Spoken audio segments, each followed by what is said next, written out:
Oh, happy day to you. I am Jen Yates. You're locked on to Jyneration Nation on LRS102.com, the Walrus, Louisville's rock stream.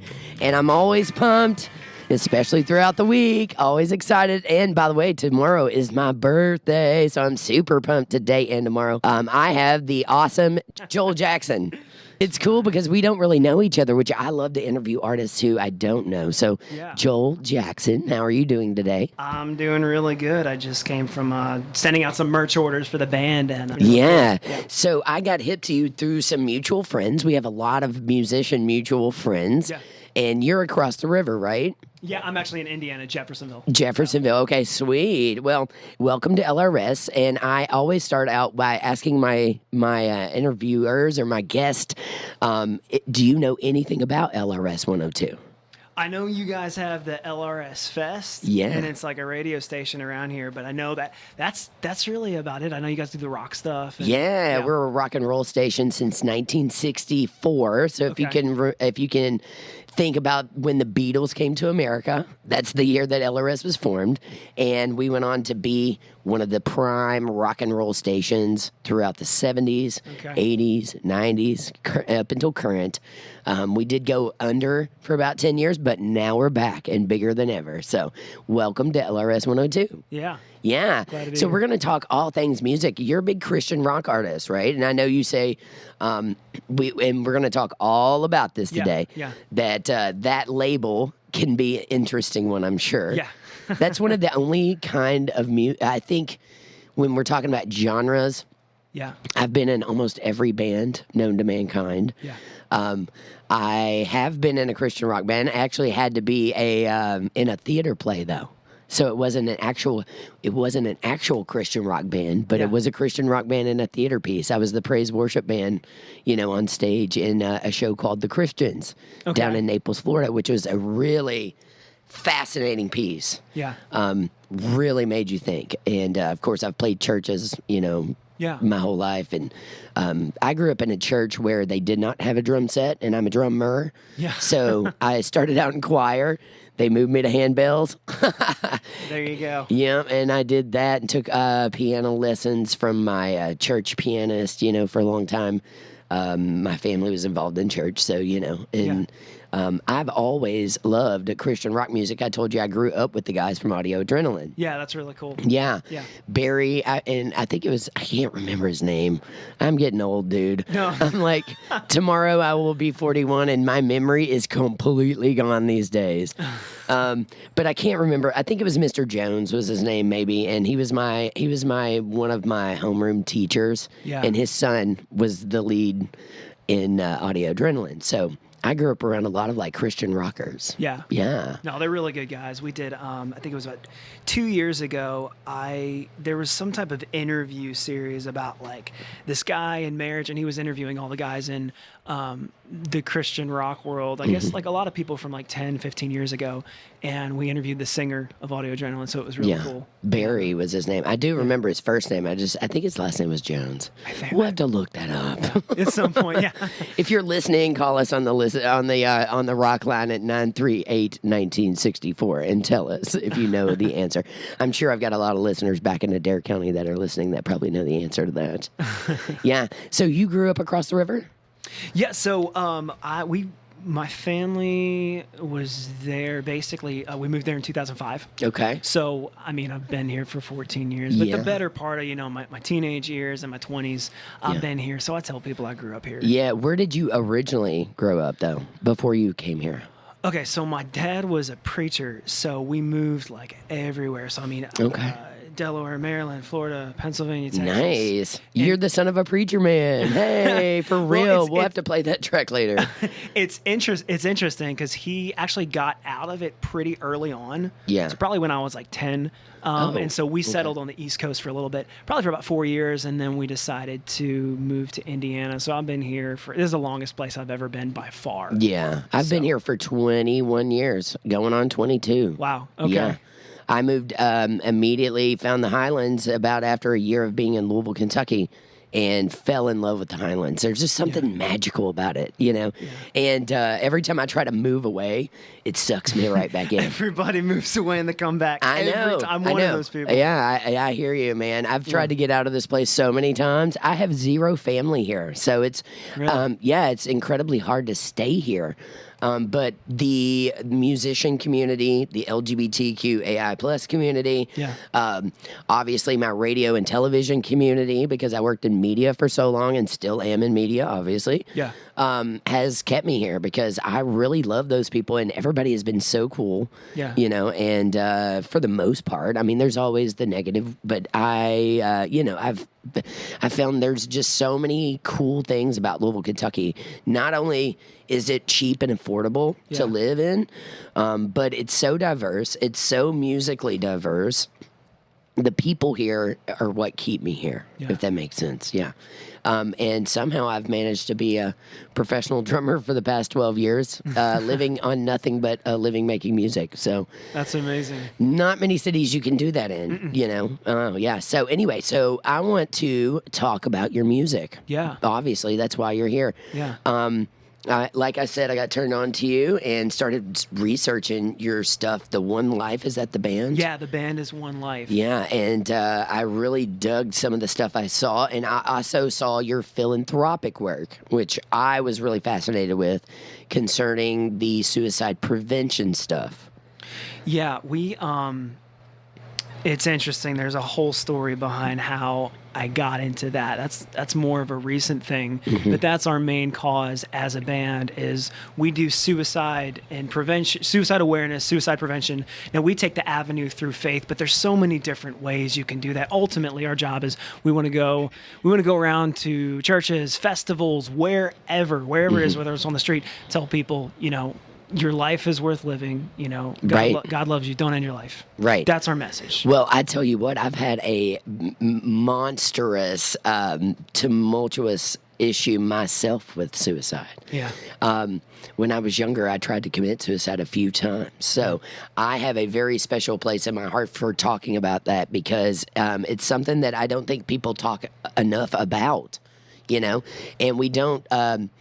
being someone who's been on both sides of that coin, it's really important for us to be able to talk openly about it and not scare people off with it. You know what I mean? And be like, you know, when you're down and you're saying these things, I think a lot of people, and there was a meme going around that was really interesting. I'll have to look it up to quote it exactly verbatim, but it was talking about, you know, some people say that, but they don't really mean it. They don't really want it in their life sometimes, but they're reaching out to you, you know, saying these things. And that's when you need to start paying attention. But that's usually when people run the opposite direction. You know what I'm saying? Right. So I love that you're doing work with suicide prevention. I love that the band stands for that. That's super cool. Yeah. Not many bands do that.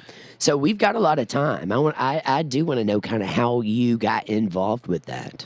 Yeah, for sure. So, man, it's such an interesting kind of way that I've got to go back a few bands, and I got to go back. I've been in like hundreds of bands by now, so you know, go on back. Go on back. We're going to talk about it all today. Yeah. Well, so I was in a pretty big local, not completely national band, but we were jumping to that point about 12 years ago, and a bunch of friends in it, and we kind of blew up locally. You know, it was a Christian rock band, and you know, we released a CD, did all this stuff, and what's interesting is, you know, on the outside, it looked like everything was awesome. We were playing shows, you know, people were connecting with the band, a lot of things, but internally, my story, and I was the singer of that band. Okay. There was so much going on, family issues, relationship issues, girlfriend problems, friendship problems. And it just, all of that added on to all these childhood issues I had. And ultimately I ended up about 2 or 3 years in the band, just feeling suicidal. It's the first time I ever felt that. And that was, I was 23. It's interesting because a lot of people say they feel it when they were younger. Yeah. Now I had depression my whole life and issues with that and friendships. And we, you know, it's interesting that I'm in, like, I guess you could say, like a Christian band, because I guess I grew up in an extreme type religious environment. Yeah. And it's not like I was gonna ask, when you Yeah. said your father was a preacher, what denomination? So we started off, I guess you would call it Presbyterian. Okay. And then we kind of jumped into the Southern Baptist world. And Okay. I don't want to, I'm not trying to, name drop or Yeah. smash any denominations, but Of course not. there's good people in both of those denominations. But I think with the Bible, you can lean heavily on love or judgment. And there's messages of both things in there. And we tended to lean towards the judgment side. And, Understood. and it was really hard kind of You're growing more up. Old Testament. Yeah, well, Because I do feel like you've got the Old Testament, which is more of the fire and brimstone, Yep. and then you've got the New Testament, which is more based on Jesus Yep. and love. You know what I mean? Exactly. Yeah, I've done my research. No, for sure. Yeah. And so just kind of growing up in the kind of the judgment side of it, and it was really hard. And so I grew up with all this guilt and all this stuff. And like I was saying before, it's not that I want to say, my parents were bad people, because they were handed this stuff and they didn't know what to do. They were like, yeah, I guess this is it. Yeah. So we were kind of like ingrained in this culture. And I end up 23 with all these emotional problems I've never dealt with. And then you throw that on top of a band and me kind of being in the spotlight. Yeah. And As a singer, yeah. it was the ultimate downfall. So I ended up just kind of losing everything. And we got this record deal. Cool. I moved to Atlanta for a year. Ended up moving back because the record deal just didn't work out. It's kind of a crazy story there. But Yeah. Came back and just kind of felt all this tension. And it's funny, at the center of all of this was this relationship that just went south completely. And I moved back and I was like, the thing I felt with all of this is it was like everything that happened over the past 3 years felt like a movie to me. Yeah. And so I was like, I need to make a movie out of this. Yeah. Which is crazy because I've been doing music videos. And you did. Yeah. I have the did. movie right here in my hand. Yeah. It's called Rock for Jesus, The Ultimate Comeback. Yeah. Which is ironic that you bring me this in today, because I've been going through very similar things in the past few years. So I can really relate to you. I relate to you on many different levels. Just a little bit about my history is that my father's side of my family. Now, my father wasn't super religious until he got older, but Yeah. he always believed in God and stuff like that. But he was never really the church-going type. And they were all fire and brimstone Pentecostal preachers. Yeah. All right. So I remember the first time I went to a Pentecostal church, it scared the living daylights out of me. They did the talk in tongues thing. It scared me to death, for real. I was sitting there terrified, and I still feel like it tortures me to this day, that whole incident. I remember it, and I rarely remember anything these days. So if I remember it, I know it was like ingrained emotionally in me.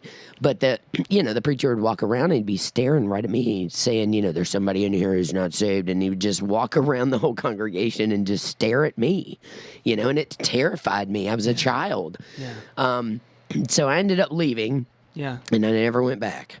And my uncle, or my second cousin actually, was super fire and brimstone preacher. He was on the radio every week. One of the those guys, right? Scared the crap out of me. Yeah.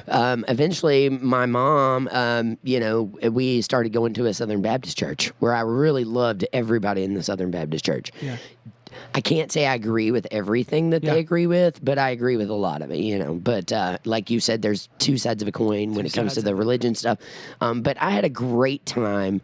I was in youth group. I was very active in the community. We did really cool things, and I got to play music and just do all kinds of fun camps and things like that and mentor people. And I just really loved being in the youth group in the Southern Baptist Church. So I had these two sides of religion, being thrown at me that were completely different, But from the time I was a kid, I remember, always studying my Bible and da-da-da-da-da. And my mom's always been very religious. My sister is, pretty much a minister kind of type now. So, Yeah. I went on also to, obviously, I came out when I was 17 years old. So Yeah. there was all this like confusion about, well, am I allowed to be gay and be religious? Like, you know, there were all these things going on, which is ironic right now that I'm filming my solo. I've got a solo record called Her Stream Yeah. in the works, and I've got like 25 tracks. And one of the I always release singles as I go along, and my birthday is usually when I release them. So I was going to release Jesus Freak 502, which is my new single. Yeah. And it basically questions that. It questions, can you be gay and still be accepted by God? You know what I mean? Right. Because there are so many different outlooks to that, I guess, or different perceptions of that. Yep. And, you know, I think a lot of us have been ingrained that, you know, you can't have both. And then I go up here in the Highlands to like Yeah. Highland Baptist, and they're like, no, that's the complete opposite message that, you know, it's all about love. It doesn't matter, Yeah. you know. You've got so many different denominations that are fighting. And this guy, it was the greatest quote I've ever heard from this guy on the radio. He said, every Christian is another Christian's heretic. Basically, by saying, you know, because someone might believe this and someone might believe that. But man, it's just, it's funny, the people that are always screaming the loudest, you know, because if you're going to take, because, you know, what those people would take is, you know, they would say that, you know, biblical inerrancy, you know, everything in the Bible works together perfectly. Right. And there's a lot of people that believe that. But that whole thing is generally, you know, you've got and this is not to try to single anyone out, but you've got like the overweight Baptist preacher that's screaming that from the pulpit. And in the Bible, technically they call like gluttony a sin. So it's like, okay, of course. if being gay is a sin and you're living in sin, you are also overweight and you're technically living in sin because you're doing that. So tell me which one? Well, along the same lines, that Jesus Freak 502 record that I'm doing, it questions, do you have to get married if you're religious and believe in Jesus? Because a lot of people, my whole life, because I was LGBTQ, were like, oh, you know, you're supposed to be married to a man. And I was like, so I think the point of education is to question things. That's why we go and study and go to college, is so that we will question things and not just blindly follow something. So I was always like, well, but Jesus wasn't married. According to the Bible, Jesus wasn't married and he never had kids. So if anybody was going to live like Jesus, my question was, why be married and have kids? You know, why be married and have kids? It didn't make sense to me. You know what I mean? So the whole video is going to question that. You know, because I personally don't believe that. I'm not going to judge anybody for whatever they believe, you know. I've got friends across the board in every religion. And some that aren't religious at all, you know, so. Well, and ultimately, someone asked me the other day, they're like, what's the thing that you want to do? And I am ultimately trying to unify people, because people can go left and right around, this says this doctrine says this. Ultimately, what One Life wants to do is tell people, God loves you, don't end your life. You know, there's all this division going around, and like, maybe that's someone else's job to say that. My job is, I just want to get up in front of people and say, you've got a purpose. Yeah. God loves you, and don't end your life. Yeah, and it's awesome. It's that simple what we're trying to do. Right, and you say that because you've been in that situation. Yeah, and ultimately, like I said, we made this movie, and we started it in 2016. It didn't come out.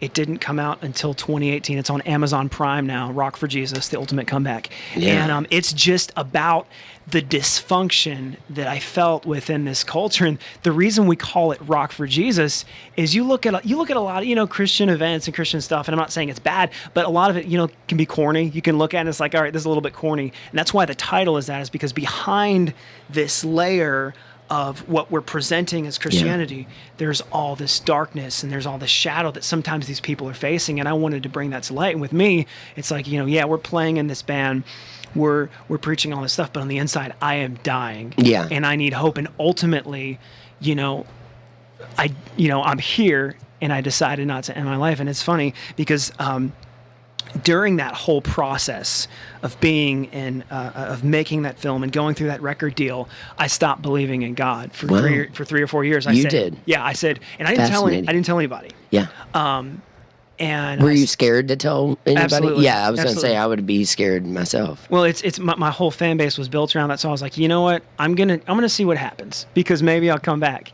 But I had planned on not doing that. And so I ultimately made this whole movie just trying to tell a story.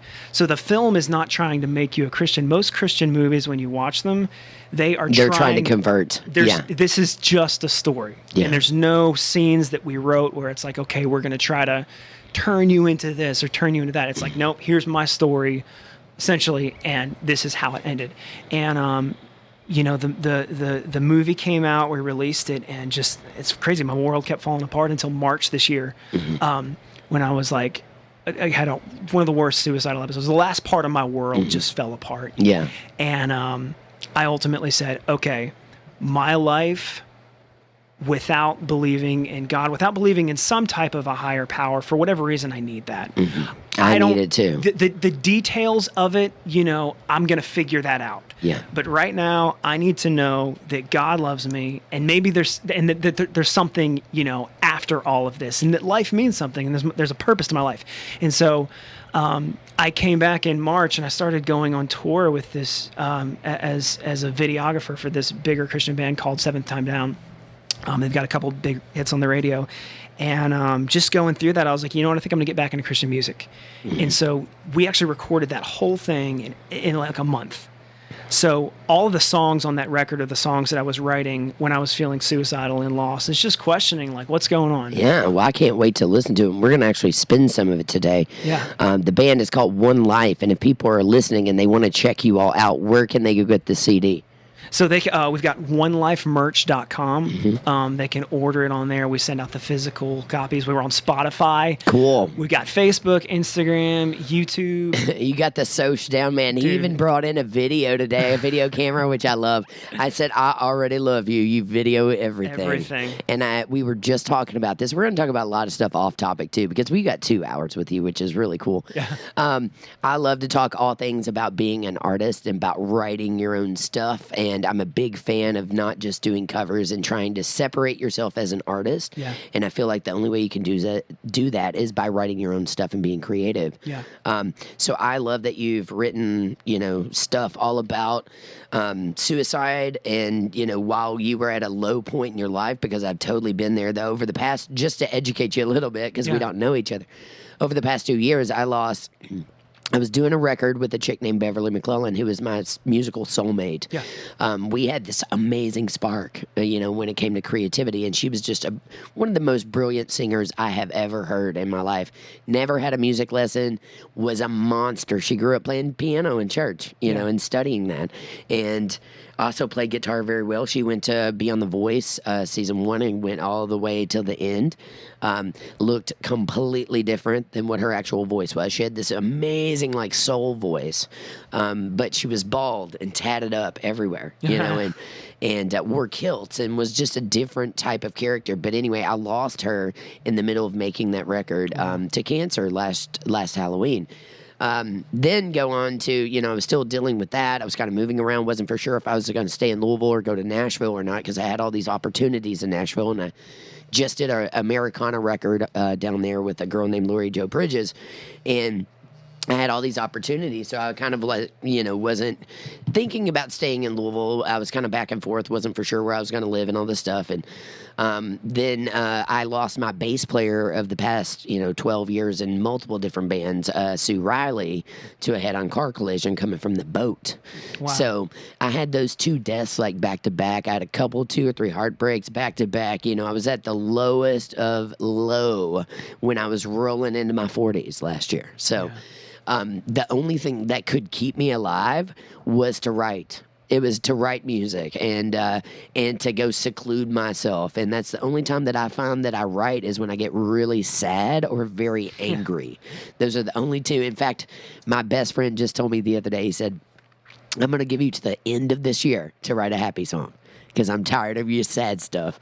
And I was like, but that's the only time I write, Right. Yeah. So I totally relate to you in this ONELIFE record, or, because of that. Yeah, art to me is, I only found myself jumping into music and the creative stuff because I was in pain. Right. So for me, that's when I do it. I made this whole, I never said I was going to make a movie. Yeah. I made this whole thing out of pain. I realized that a couple of weeks ago. I was like, it's like, Wow, you made that whole thing just because of this one relationship going south, and it was.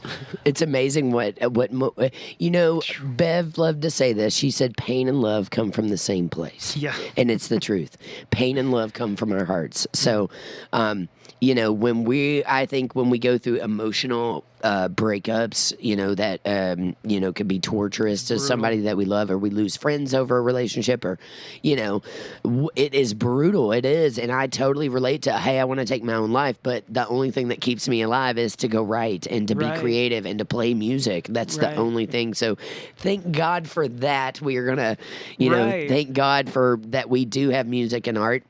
And I say this often, if kids today had an outlet to where when they get angry at a kid at school or something like that goes on, or they feel like they've been bullied or whatever it is that they have to face in the schools, if they had an outlet to go home and write songs, I think there would be a lot less school shootings today, because you have to have a way to get it out, to get the pain out, and it's really hard when people like dog you or make fun of you or say you can't do something, or, or put you down, you know what I'm saying? So I feel like most of my life I was kind of that weird kid, and thank goodness that I was creative, because had I not been creative, I don't think I would be here today. Right. It's creating these outlets for people where they can go when they start to feel that way. Yes. And that's why, we wanted to start a band, based on suicide and prevention with faith, because in church it's kind of a new thing right now. There's actually, it just happened last week, this famous preacher ended his own life, and he had 2 kids, wife, and a platform and everything, and this happened. And I'm just so glad that we're doing this, because for me, when I started feeling suicidal, there was no resources or anything. It was just like, do I tell anybody this? Because I don't know how they're gonna react. Right. Well, I can tell you, I've told several people about being suicidal, and most of them react by running the opposite direction, and they don't care. Yeah. They're like, good. I hope you. Somebody actually said this to me. Well, I hope you get mental help for that. And then left, and I didn't see them again. And I thought, wow, they were not my friend, man. I've known them for 20 years, and, that's not the reaction I was looking for at all. Yeah. I was hoping you'd say, oh, I'm so sorry, and give me a hug, and, that thing, like be motherly. But it was the complete opposite, which is heartbreaking sometimes, Yeah. So let's tell everybody, if you do have issues with suicide. Also, by the way, September is Stop Suicide Awareness, or Suicide Awareness Month. Yeah. So perfect timing to have you on the show. Yeah. Where do people go for their resources today for that?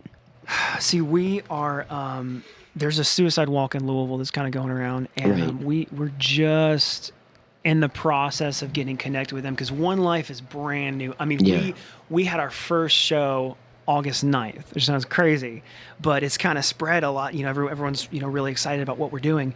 Yes. But so we are actually, by the way. appreciate it. We're actually working on getting resources together to send people. But I know there's a suicide hotline right now, and I don't want to dog that, but I know for me, when I was in the lowest place, I don't feel like calling anybody. Yeah. So we are trying to actively figure out, okay, what do we do? Where do we go? And right now, I would definitely tell you to look at the resources that the Suicide Walk has. They've got a lot of different things, but ONELIFE is we're trying to get connected to counselors, because we're actually building something called the ONELIFE Foundation. I love that. So when we go to concerts and someone's feeling that way, we're going to connect you to counselors, get mental health and stuff like that. So, because you had mentioned before, all the school shootings, and I think it's directly related to this mental health problem. I guarantee it. And and I'm not going to get into politics or anything, but the environment that we are living in right now, and God help anybody with children, because if I had children, I think I would just be crying in a floor nonstop and would not even be able to function on a daily, because I'm just a sentimental, emotional person, you know what I mean? And I just feel so sorry for these kids, because I cannot imagine going to school every day and having to do drills where there are active shooters in the hallways. You know what I mean? It's just mind-blowing to me. The most we had to do was like tornado drills underneath the desk. Yeah.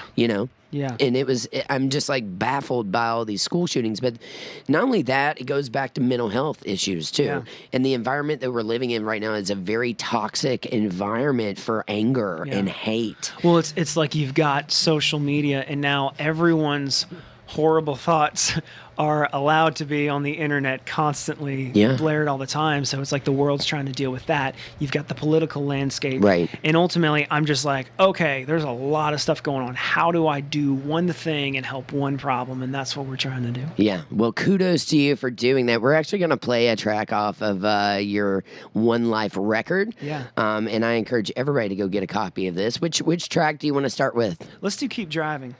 Keep Driving. Okay, tell me a little bit about Keep Driving. So it's actually a phrase in my film. I wrote this before with the song, and that's one thing we tell people. That's kind of our quotas on our merchandise says, keep driving no matter how hard it gets. Yeah. Basically just saying keep going. Yeah. Like, because I don't have the solution to all of your problems. And when you come to me, and there's people that come to me and they're like, this is going on. Mm-hmm. What do I do? And I'm like, okay, you can do this, but ultimately what I want you to do is keep going. Don't give up. Yeah. Keep going. Yeah.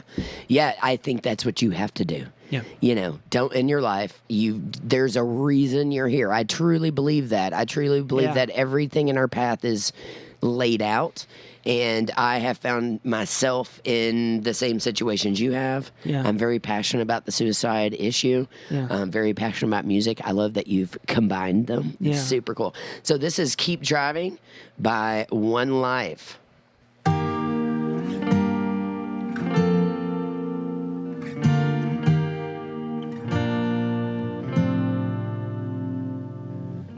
You step into the night, and all these thoughts just flood on it, and you just lost the light.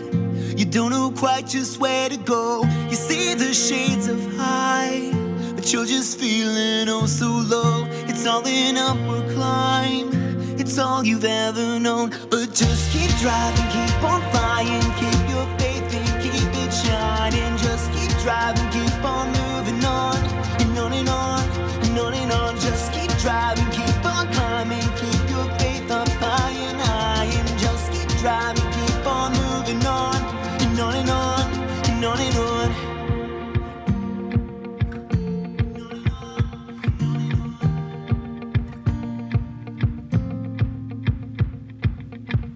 You see it's almost on, and you've been up for way too long, fighting shadows in the dark.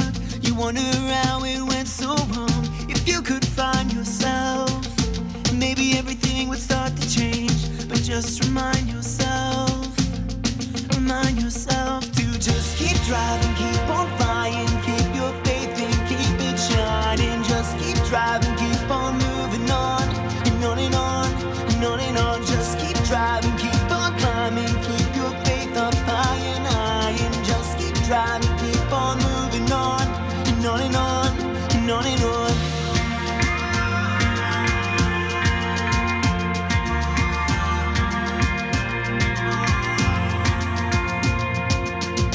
You hope it's the last night that you'll be fighting for your life, and until it's perfect time, keep faith. And just keep driving, keep on flying, keep your faith and keep it shining. Just keep driving, keep on moving on, and on and on, and on and on. Just keep driving, keep on climbing, keep your faith up high and high. And just keep driving, keep on moving on, and on and on, and on and on.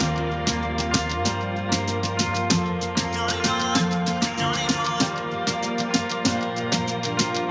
And on and on, and on and on. I am joined by Joel Jackson of the band One Life.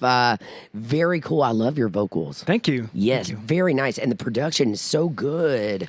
You said you did that yourself. Yeah, so we the band, we went in my home studio, and we just we Awesome. recorded everything in 2 weeks. It's crazy. So Wow. with the different instruments you hear, you've got drums is Chase Williams. Yes. Lead guitar and everything like that. That's Andrew Embry.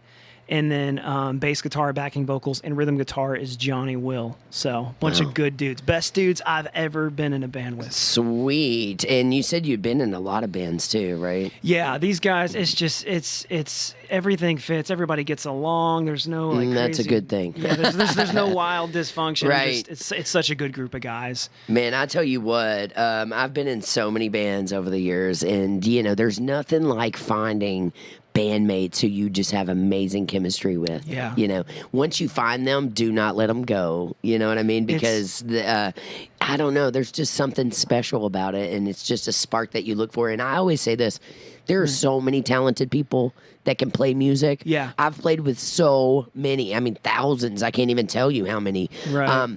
But you know, it's not about the talent. I feel like it's about the chemistry. That's it. And what's crazy is this is also probably the best group of musicians too. I mean, these guys are phenomenal. And Yeah. we're actually the song that just played, Better Life, we're doing a music video for that this Sunday. Oh, and cool. because it's interesting, the dynamic of One Life, we've got my story Yeah. and we're pushing suicide awareness and prevention. So it's like there's two sides of the coin. You've got my story, Right. and then you've got the band and the music side. And I just can't wait, as you know, over the coming months and coming years, we push out the band more and more, so people see, okay, it's not just my story. Because Yeah. that's a conversation we had last night, as I've been, going on live a lot and just talking about a lot of different things. We're just, us as a band. It's so important that the band gets out there too. Yeah, I agree. And by the way, great band. I love the sound of the band. And we were just talking off record a little bit about how random or how broad the wording Christian rock band can be, because there's so many. When I was growing up, I worked at an AM radio station, and we had the more of the bluegrassy white gospel. Yeah. It was a Christian radio station. Yeah. On the AM side. Yeah. We had an FM and an AM. FM was country, classic gold, and then the AM was more of the Christian stuff. So we broadcast live church things, and we broadcast. We'd have all these groups come in and play live. Yeah. For an hour on Sundays, and I always had to set them up and get them ready, but.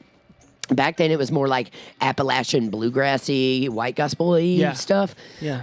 And then, of course, I told you I grew up with Audio Adrenaline, and I was like, whoa, there can be some major rock and rollers in the Christian rock scene. Yeah. Nowadays, you have metal Christian rock bands. Yeah. You have... in DC Talk, when I was growing up, we had DC Talk, and I loved Toby Mac, and I loved the Newsboys. There were all these bands coming out, and I used to play a lot of Christian rock. I actually was on JIE for a long time, no doing way. news. Yeah, I was. Used to do their news every morning for several years. Wow. Yeah, and that's why I actually left radio, is because I wasn't into the news thing. I was in it for the music and in it for the, the talk aspect, and I just love radio for different reasons. But anyway, ended up getting out of it, pursuing my love of music, and then did really good in the music field, and then now I'm back in radio doing both. It's kind of crazy how life works. Yeah. But again, I just I believe in a higher power and let them guide the way. I always just ask for guidance, and I do feel like it's true. If you ask, you shall receive, but you have to believe it. Yeah. I feel like you have to believe it. If there's even 1 ounce of doubt, it will not happen.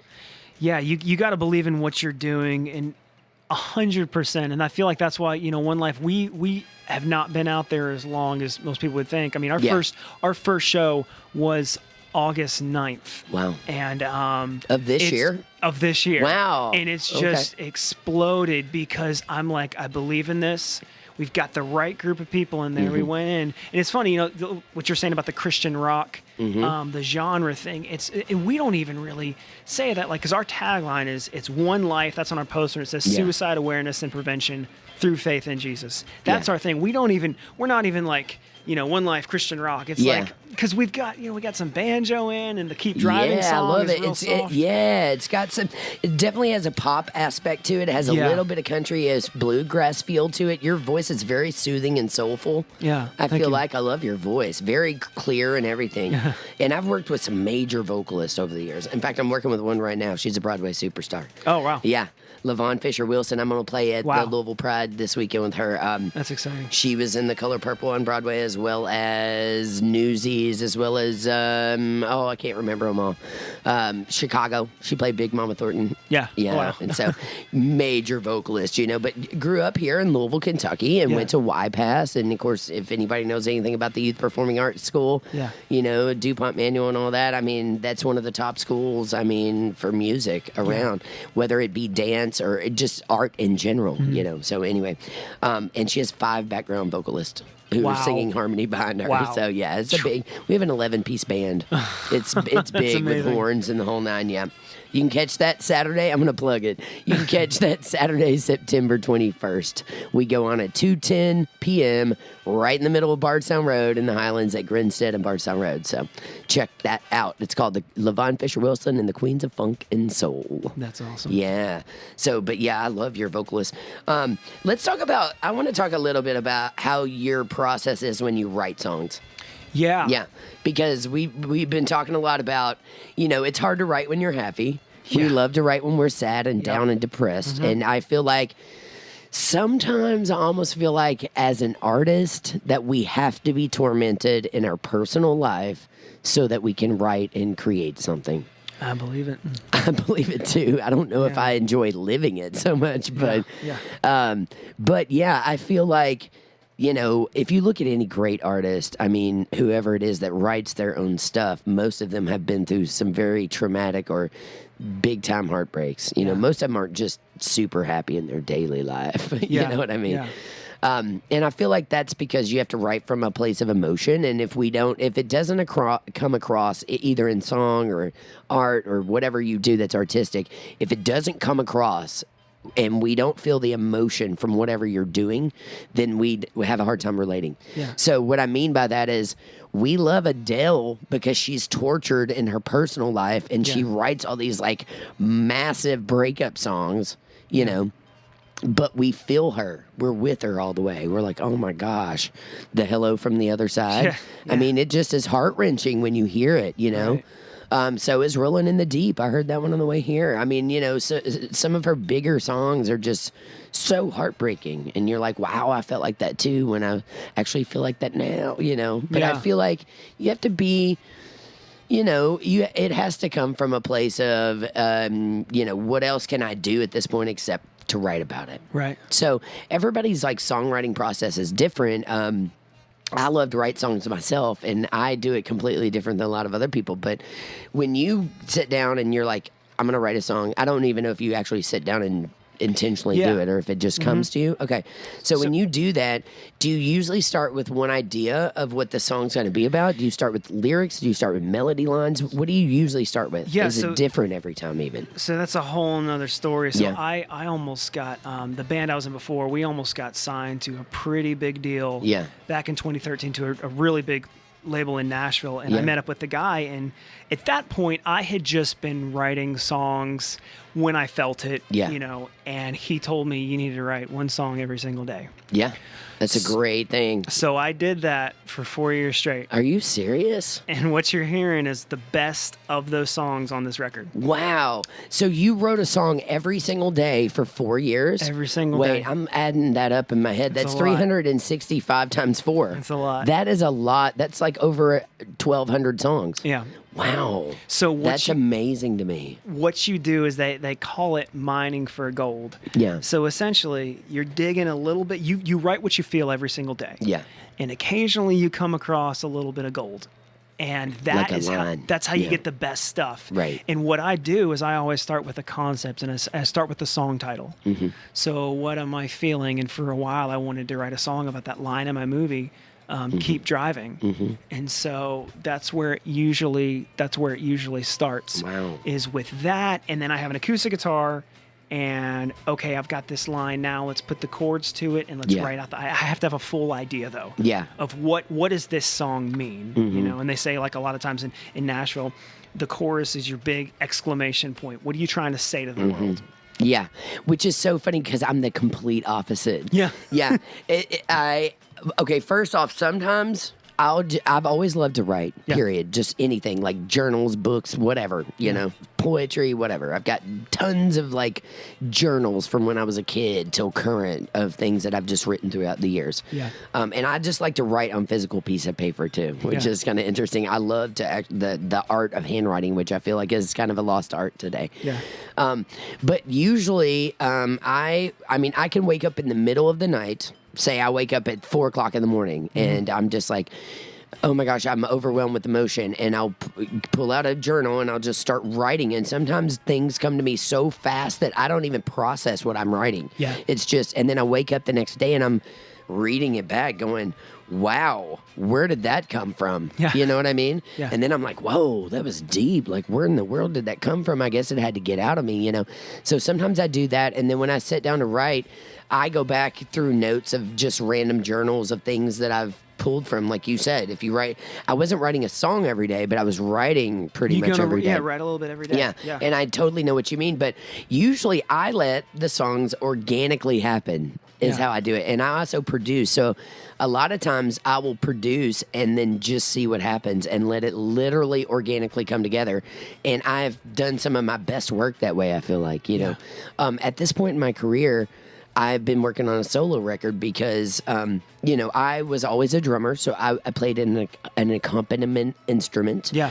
I always felt like I had to have musicians around me to collaborate with. And more times than not, it would either be one or two at the most to collaborate with. Like it was me and someone else. So I started doing, and I had done all this studio drumming, you know, behind other people, but I started doing records in like my 20s. And, you know, some of my early stuff was more pop rock and then it got heavier and heavier. Of course, it was like the early 2000s when we had just come out of the 90s with all this chick angst kind of rock and roll, Alanis Morissette stuff. And so I did that for a while, and then, you know, I literally did blues records and rock records and country records, and I was all across the board with music genres. I just did an Americana record in Nashville. And then the last two have been electronic hip-hop. Yeah. And so I feel like the new one is it's a collage of, I love punk rock, always have, and I kind of love punk because you can say anything you want. And I've always loved hip hop. I always have. I was always influenced by the drums in hip hop because hip hop is mostly about the beats and the lyrics. Not so much the melody lines because a lot of times they're like samples and stuff, you know. So I don't know. It's like a clash of those two, but I let things organically happen. And I usually never go in with a concept of this is what I'm going to write about. I literally write whatever is going on in my daily life. People get gold both ways. I agree. Both It's ways. interesting, right? One thing that I did love, though, about songwriting is I did this record with a Juilliard vocalist. She was an opera singer, all right? wow. And she wanted to do an electronic hip-hop record, which I was like, yes, anything outside of your box is great. Because as a producer, when you're looking to work with other people, I feel like you don't want to stay in a box. I've always felt that way. I feel completely the opposite of how the labels say it, you know, and they could be right, but I disagree with them. Our kids today are across the board with musical genres, and they don't care if you put out a country song and then a rock song and then a pop song and then a hip hop song. They like that. You know, that's to me, that's being a true artist, you know, and not boxing yourself into something. The labels will say, no, you should pick this one style and go with that, you know, and have everything sound very similar and be cohesive and all that. I kind of disagree with that, but that's okay. They're probably right. Yes. But at the same time, you know, I just feel like we did this thing. She was in this songwriting class, and it was online. And basically, they would give you two prompts. They would give you a vocal prompt, like to write about lyrically, and then they would give you a musical prompt that had to be in the music. So, just for example, they'd be like, you know, today you have to write a song about the moon, right? And then and then musically, it must be in a minor key, you know, or something like that. And then you had like 2 weeks to write a song and produce it and then send it in where everybody in the group could listen to everybody else and what they came up with.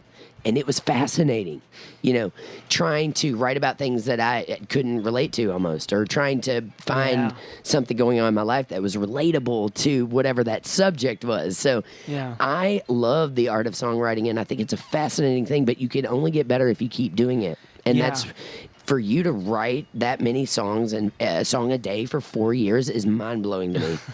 But I guarantee that this CD in front of me that I have in my hands here with One Life that you just gave me probably has some amazing things, because out of 1,200 songs, to pick 14 would be incredibly hard, I feel like. Yeah, it's the first, I don't know. And I'm really excited about the future, too, because a lot of these, I'm excited about what I'm writing now. Yeah. And the only one of those that's really recent is the Keep Driving song.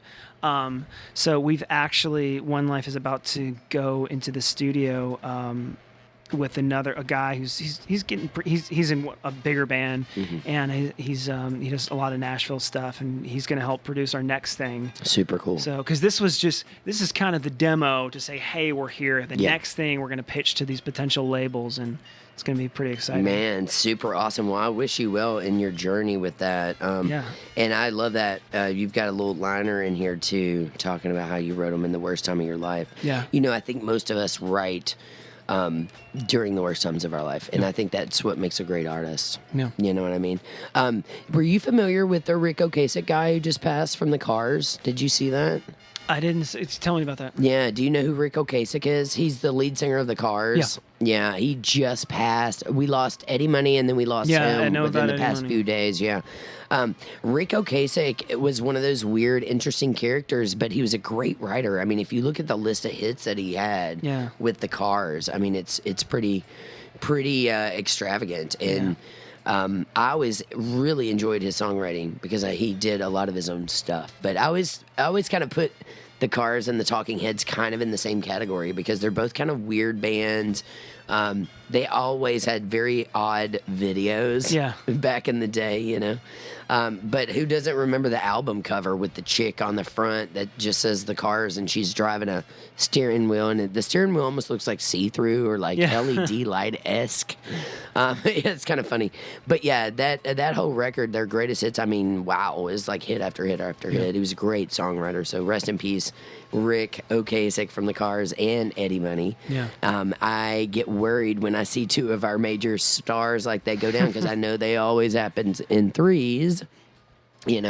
So we don't want to lose anybody else. We've lost a lot of really important musicians in the past several years. They're going, and it's sad. Yeah. Man. When you were growing up and you were playing music, who was like some of your major influences musically? See, that's what's so interesting. Sure. Is we weren't even allowed to listen to Christian rock. Really? It was very strict. It was like the idea.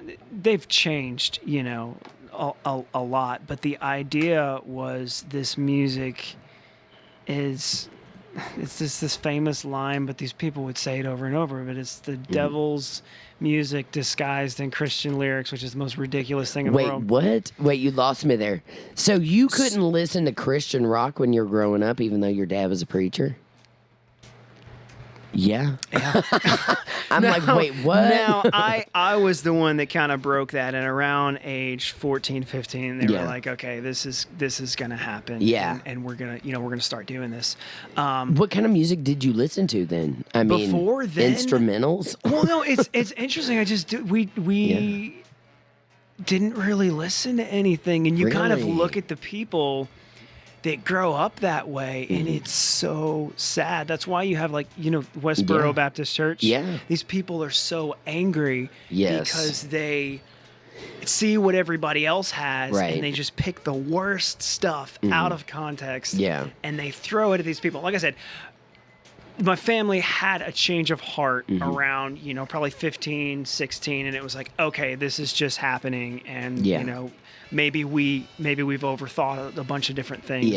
And eventually that happened. But so it's interesting. I didn't even know who some of these basic artists were until like 22 when I started teaching School of Rock over at Mom's Music. Wow. And people were like showing me, hey, I want to learn that I Love Rock and Roll song. And I was like, okay, who's that by? And I had to learn it. Joan Jett. Yeah. And it's because I didn't grow up around that because we weren't, we weren't allowed to really listen to it. Yeah. So it's just really interesting. Wow, you were so fascinating I to know, me. dude. It's yeah. I am the poster child for like, did you grow up in the weirdest place in Christianity and where I'm at now? So Yeah, well, same with me. I kind of feel that I was always the weird kid, that nobody quite understood. And gender-wise, I was very confusing to people, and still am, evidently, because just yesterday I got called sir again. Yeah. I get called sir on a daily basis. It's either the voice, but people will stand right in front of me and call me a man, and I don't understand that at all. But I was like, obviously, I must confuse people. You know what I mean? So I kind of grew up as the weird kid, and all that stuff. And it took me a long time to figure myself out because I was from a very small town, that didn't have, they had people like me, but they were more hidden. You know what I'm saying? Mm-hmm. It was more of a thing you hid. So when I came to Louisville and was like, wow, there are people like me here. Yeah. It took me a long time in my 20s to figure out myself. And I feel like now in my 40s, I'm finally like free of all that. And I know who I am and I know what I'm looking for in life. And if I haven't died yet, then I'm doing pretty good right now. Yeah. Because there's been some really tough times over those years, Well, and everybody goes through that. Yeah. It's crazy because on one hand, you have so much negativity going on in the world. And the other hand, you have so many people waking up to this is an issue and this is an issue and how do we address it? Right. So it's like, it's just crazy to me because I'm so encouraged by a lot of things happening in the world. I'm so discouraged with a lot because like, for instance, you've got some of the like the whole Westboro Baptist Church and the picketing soldiers' funerals. Me. Yeah, that is insanity. You can't really do that anymore. Yeah. Like you will probably go to jail, and I guarantee you, in the next 10 years, there's going to be hate speech laws, and you're going to go to jail for that. And you know what? I don't know if that's I don't know if that's a bad thing. I know. Well, yes, I agree because they're the God hates fags people, and the fags are my people. So it's like I have met some of the most amazing human beings in the LGBTQ community, and I've traveled the world touring and playing music, and it's. I think when it comes down to it, it's you have to embrace people who are different than you. Yeah. Just because you don't understand them doesn't mean that somebody else doesn't. Right. I feel like as a society, we like to surround ourselves with like-minded people.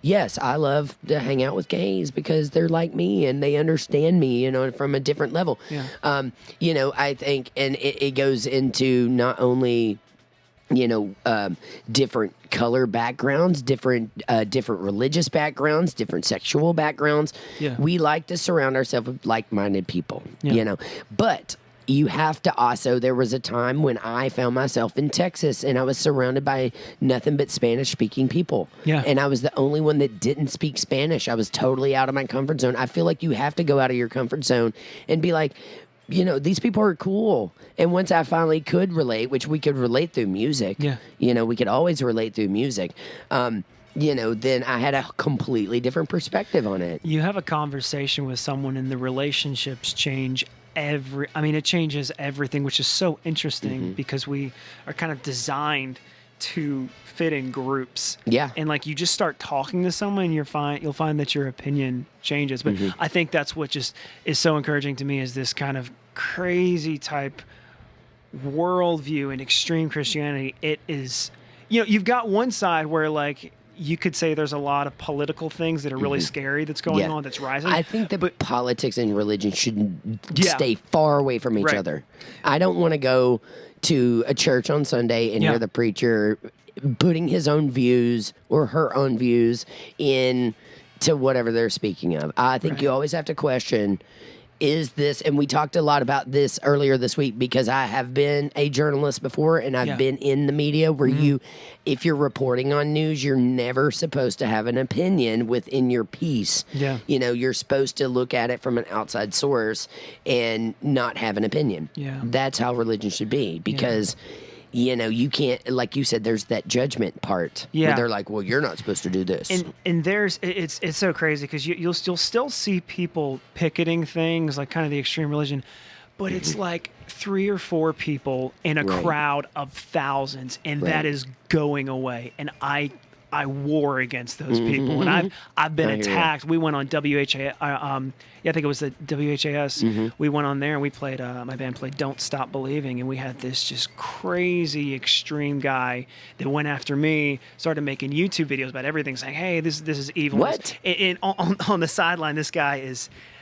Wait, I've had a lot of crazy people come at me and post things about Yeah. me and call me Yeah. names and come on my YouTube and tell me my music sucks. But I've never had anybody go as far as to make a video. Make multiple videos. Wow. We almost took it to court, and the guy was like, we were like, if you don't take this down, because what happened is it's very hard to claim Over the Journey song? yeah. Well, it's very Wait, it's I have to ding just because of that one. I'm like, what? yeah. Well, it's very hard to claim, like, I guess what you call like libel or slander. Yeah. But essentially, what was going on is this guy said this is not a Christian rock band because they did that, and by that statement alone, Yeah. we can take him to court because we're gonna Slander. Yeah. Well, Yeah. it's not true because we are registered as a Christian band, and you've just Yeah. lied. And essentially, after a year, I finally approached it legally after a year. At first, I was like, it's fine, but then I sent him a message, and I was like, look, I understand what you're doing.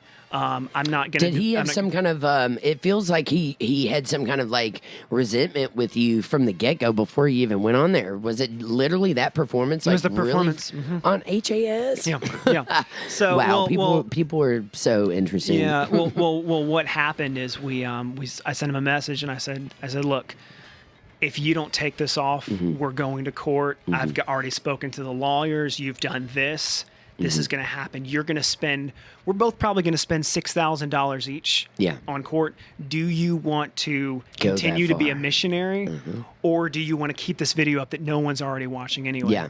And the videos came down, hit him with a copyright claim. Wow. That guy, it's just the most extreme issues ever. But I'm sorry you had to go through that. no, Yeah. well, it's fine. Well, I sent him a message just in case someone's listening and Yeah. goes at him. I told him we've got the videos saved. We've got Yeah. everything. If you ever come up and do this, we're going to court. If you ever mention Hey, my name dude, again. if you're listening, I have a song coming out called Jesus Freak 502. Come protest. but I say Yeah. that to say this guy, these type of people, it's one in like 100,000 because they don't. You go to this, it's just a bunch of older people. You don't see the younger generation go Right. for that because that is going to be hate speech in the next 10 years, guaranteed. Yeah. Guaranteed. Wow, that's crazy, man. I'm sorry you had to go through that. I feel like his bands, though, I've even had drummers around town, and would never name names, obviously, but take my picture and put it on a poster of like me throwing up grilled cheeses, and then all of a sudden, and use it to promote around town, and like all of a sudden I'm looking up and there's my picture, on this poster, and I was like, what in the world's that all about? And it was people I didn't even know, you know what I mean? hate So that. I yeah, hate it was it. just weird. I've had weird things like that, you know what I mean? It scares me to even come on places like this because there's something about someone you don't know and they say something about you that isn't true. Yup. And it just, you lose sleep over it. Oh, And so- I do. I write about those people. That's usually when Yeah. I am fueled to write, is Yeah. when someone has completely done me wrong, Yeah. or someone broke my heart over something, or someone, ripped their kids out of my life that I was, working with, or something like that. Just little things in your daily life that really mean a big deal to you that may not, the other person, I don't know if they're just power tripping or whatever they've done. But usually when I feel like I am wronged, that's when I want to write about those people. Yeah. Because I love to write about true instances about my real life. And I don't, it's almost like dissy, but in a mysterious way. Yeah. You know what I mean? I will never just drop names for people, but things like that make you question, like, why are people doing this to me? Why are people trying to hurt me? That's a great time to write. Yeah. You know what I mean? Yeah. And then question those things in the song. Well, and that was another factor with all the suicidal things I was going through is I've got these people I don't even know coming. This was one of a bunch of different people. Yeah. And it's like, it just, there's something about that it just terrifies me to today. Yeah. Who am I going to have to fight next about this? And I'm Right. just like, Yeah. you know, who's going to take this one little clip of thing that I said and then make a video, and then we got to be lawsuit, buddy. Yeah, exactly. Well, I'm ready. I'm very similar to you. I live my life out loud online. I do not hide any parts of who I am, and I've always been like, people can take it or leave it. I really don't care, because what other people think of us is none of our business. Yeah. Remember that. So, and I was telling you earlier, you came in here with the camera, and I said, dude, I would live stream my life right on my stomach if I could at all times, and people could just log in and see what I'm doing. You know what I mean? Because you cannot make up some of the things that I had to go through. And from talking to you today, it sounds like you're very similar in that sense. It's crazy. I was homeschooled for the first until sixth grade. Yeah. And then I went into school, and it's like I have always been the target of the worst bullies. I mean, you take some people that do stuff, it was always like the worst person comes after me. And it's funny. Yeah. And I've always learned to fight that. So for Wonder me, why? Oh, is it because you're talented, you think? I don't know if it's something about the way I look, but something about me attracts the worst people to like hate. And so it's funny, when I'm 23, I hadn't been bullied in years. Yeah. And this guy comes after me. And that's my thing, is I tell people, like, I don't run from bullies, I fight bullies. Yeah, same. Yeah. I write songs about them. That's exactly what I do. Yeah. I've been punched in the face for having a rainbow sticker on my car. You know what I mean? So talk about being a bully. I mean, and I honestly, people wonder why I'm such a fighter, and not physical fighter, but such a mouthy fighter, and not scared. It's because of I've been on the streets, and I've been called names, and there have been times where I wish I had a taser or something that I could have, defended myself with. Yeah. But until you walk a mile in someone's shoes who looks like me and who feels the way they do about their gender and their sexuality like me, it's the same with I meant to tell you, I played Jeffersonville Pride, and there was that one. It's the one guy with the megaphone telling me that we sucked, and that we're going to hell, and that guy's going home. I guarantee you, he's abusing his wife. He's abusing his kids. Guaranteed. That is a common thread, even in the Christian world. These people are talking about how dysfunctional these people that come from these backgrounds and preach their this relationships stuff. are. If you look, there's several documentaries made about the Westboro Baptist Church. I've seen them. Insanity, the dysfunction, and there was actually the main woman who was going around. Yeah. Most of the people. So the leader of the church got excommunicated. Yeah. Most of her kids walked away from it, yeah. and she is being interviewed, and she is just in tears because her whole world has collapsed because you spent 30 years hating on people. And guess what? Their karma is a real thing, people. See, for me, karma, it's not this spiritual force. It's what happens when you turn everybody against you. It's just the natural cause of, okay, you've put all this negativity out, people bring it back into you. So you've preached this horrible thing for years and years and years. Okay, your kids are going to walk away.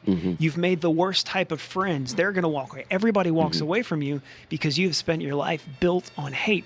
And that's another thing with One Life. We just want to unify people through just don't end your life. Don't end your life. God loves you. That's what we're trying to say. Yeah, I love that you're so passionate about the suicide prevention stuff. Yeah. As a Christian rock band, that's what really attracted me to your stuff when I saw you out online. I was like, "Ooh, this is interesting." Only because I think not only is it a topic that I'm passionate about, the suicide prevention stuff, because I've had my own bouts with suicide and whatnot throughout the years, but also, I've never seen a Christian rock band that kind of stood for that.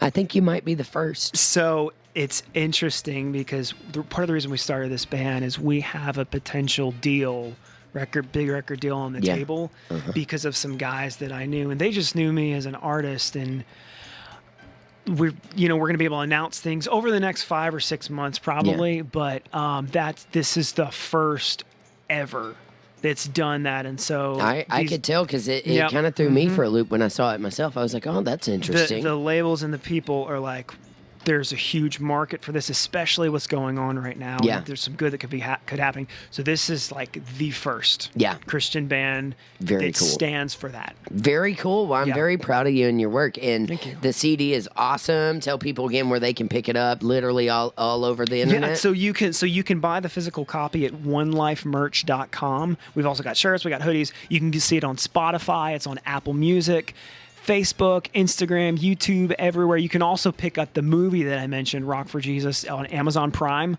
and just go straight onto Amazon, type in Rock for Jesus, and you will see that film. Yeah, and if you're just tuning in, Rock for Jesus is a film that Joel did. It's about the ultimate comeback. Don't call it a comeback. And it's also a film about suicide awareness that you said you wrote. You didn't set out to write it though, right? No, you didn't, no. Yeah, I love that story. It just happened, and then the movie came out, and it's funny. The first week it sold out on Amazon, and we realized that's when I decided to start One Life. I was like, wow, there's people are messaging me, saying, hey, my daughter's dealing with this, my son's dealing with this, I'm dealing with this, and I was like, okay, let's do a thing where we can go around and sell this movie, but also have this message and this music that lasts. Yeah, can I read the back of this just because I find it fascinating? So this is about the movie. Yep. It says, Aaron Driver was once the singer of a rising Christian rock band called Reborn, which, by the way, I wrote a song called Reborn the other night. It's kind of ironic. That's awesome. Yes. Now he's struggling with suicidal thoughts and dealing with the fallout from his band, his friends, his faith, and the lost love of his life, Haley. But his world changes when a mysterious producer shows up and offers Aaron a chance to go to L.A. and restart his life. Yeah. It's fascinating. And kind of the facts, they're part of the reason we didn't put my name or anything in there, is we want to obviously protect everyone involved. And, but basically, we switched out people's names and stuff because we want to protect people, and we don't, I don't think there's anyone that watches the film now that would even be able to connect it to someone, because there's, it's inspired by true events. Yeah, I hear you. Well, we're going to take a break. We've been talking to Joel Jackson from the band One Life. You literally do a little bit of everything from movies to music. And I am so excited. We've got you up in the studio today. And I'm going to actually spin some Jesus tracks, all right? But famous ones, super duper famous. We're going to spin the Doobie Brothers. It's Jesus Was Just All Right With Me, man. You're locked on to LRS102.com, The Walrus.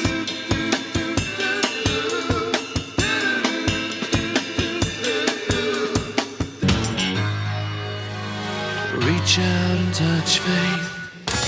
All right, that is Personal Jesus by Depeche Mode. You're locked on to LRS 102 Generation Nation. I am Jen Yates, the Generator, broadcasting from Launch Louisville Studios, downtown on East Broadway. We are Louisville's rock stream. I'm joined by Joel Jackson. How you doing, Joel Jackson? Doing good, real good. Thank you for coming in today. I've been fascinated by your story already. I love doing these interviews because I get to know people so much better. You know what I mean? And I love it when I actually don't know a lot about an artist because I learn more about them doing these, interviews. So you're of the band One Life. That's and not only did you just drop an album called One Life, right? Self-titled, yeah. Self-titled. But you also have a movie out called Rock for Jesus, The Ultimate Comeback. Rock for Jesus. Go check that out at onelifemerch.com. So the One Life stuff is separate because we got signed with a movie company. Okay, got So the movie company is straight through Amazon. You can get it on Amazon Prime. Just go in the search engine, Rock for Jesus. Love should that. be the first thing to come up. Rock for Jesus, man. Yeah. and tell our listeners, just in case they're tuning in, like what the influence was behind that film. Yeah, so I was in, to put it really short, I was in a pretty big local Christian rock band, had a lot of personal issues go wrong in the band, and ultimately ended up dealing with these suicidal thoughts and attempting several times. Yeah. And that movie is about that story and how I came out of that. And Very cool. Well, I'm glad you came out of that, and now you can join us here on the station. It's funny, we've actually thought about doing a sequel. Yeah. Now, I don't know how I would do that because, it'd probably have to be its own thing. Yeah. But technically, everything I'm living now is a sequel to that, Oh, yeah, of course. It's kind of how the movie ends. So, yeah. Well, and of course, it was inspired by your own life, which I think is fascinating because as true artists, we actually just write about our lives. Film. I mean, there's a ton of films that are written about actual things, Yeah. Even if you don't know that or not, most everything I feel like that's something great is based off of something out of truth. Absolutely. And as artists, I feel like we write about that stuff too. So we've been talking all things music and all that. And I think one of the most fascinating things about you is I asked you what kind of music you listened to growing up, and you said you didn't listen to anything. No. I can't imagine a world not, especially in that age, growing up, not having music. You see, what's interesting is we were allowed to watch a lot of movies. So I found myself gravitating towards like film scores. And believe it or not, I never thought I was going to make a movie because I got into music when I was 11. Yeah. Really started picking up guitar. But before that, I did have, my parents had like a little camera. Yeah. And I'd make little things, you Movies, know. And so I guess that was the early inspiration. But a lot of the music I was like allowed to listen to was like film scores. And stuff like that. So I'm really into kind of that type of thing. You know, it's fascinating to me. My dad always said he thought, and he's the musician of the family, by the way. Yeah. He said he thought I would grow up to make movies because when I was a kid, I was always behind a movie camera, or if they had the little 8mm cameras. This is back when you really didn't have audio with video yet very well. At least they had the cheesy, like, corded microphones. Yep. You know, that looked like a Bob Barker microphone from Price is Right. And he said I would always just grab that microphone and want to be in that microphone. Like, it's funny because I did end up around microphones, you know, but I've always myself had a fond love of movie making and video making and things like that. I told you I was up way late last night filming a lot of stuff for my new video. Yeah. Jesus Freak 502 is actually going to question a lot of things concerning what we're talking about today. Yeah. Just religion and marriage and cheating and, you know, just things, you know, just lots of different things.